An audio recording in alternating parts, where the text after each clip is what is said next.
Movie మాత్రం వేరే level ఉంది. అసలుకి నిజంగా అనుకుంటున్నా నిహారిక హలో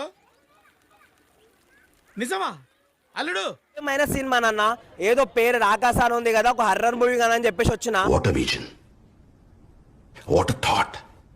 పిచ్చోలు అయిపోయారు మా టీం అంతా. సినిమా థియేటర్ లో కూర్చుంటే ఎంత భయమైందో అంత నవ్వుకున్నా నిజంగా. సీరియస్నెస్ లేదా రన్నింగ్ లైఫ్. లేడీ డైరెక్టర్ చెప్పాలంటే మానస శర్మ. ఒక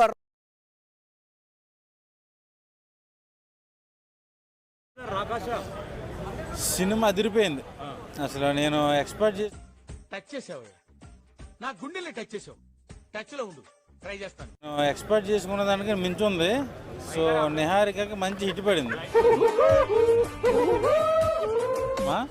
సో ఒక మంచి హిట్ పడింది.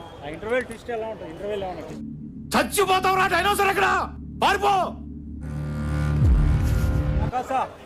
ఒక బ్లాక్ బాస్టర్ హిట్ పడింది అనుకోవాలి. మళ్ళీ ఏంటి ఇది? రాక్షసుడు అనుకుంటారు వాళ్ళు, బట్ అది కూడా ఒక మంచి లవ్ స్టోరీ, ఒక ఎమోషన్. సో ఇదొక హఠాత్ పరిణామం, ఎవరు ఊహించినటువంటిది. అలాంటి సినిమానే తీశారు, చాలా బాగా అనిపించింది నాకైతే. సో ఖచ్చితంగా దివాలి. తనకి ఇంకా టైం ఉందిగా, నీకు కొంచెం ఎర్లీగా స్టార్ట్ అవుతుంది. Cute boy. కంటెంట్ ఉన్న సినిమా కావాలి. 2.5 hours.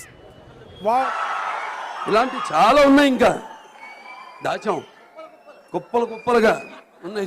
ఇంటర్వ్యూలో చెప్పడం కానీ, కొత్త వాళ్ళని ఎంకరేజ్ చేయడం కానీ, ఇలా 2 hours అండ్ ఎవరికైనా చూపించండి రా, వదిలేయకండి రా బాబు అని. అలాగా కూర్చోబెట్టి చెప్పండి రా, వదిలేస్తారేట. అలాగా బాగుంది, వర్త్ మూవీ. మీరు ఎక్కడ బోర్ సెకండ్ హాఫ్ మొత్తం అల్టిమేట్ కామెడీ. చేసిన తర్వాత ఏం చేయాలి? క్వార్టర్ దాకా ఇంట్లో బండాలి. సైలెన్స్. చాలా బాగుంది మూవీ, ప్రతి ఒక్కరు చూడండి, ఫుల్ ఎంజాయ్ చేస్తారు. కొడుతున్నాము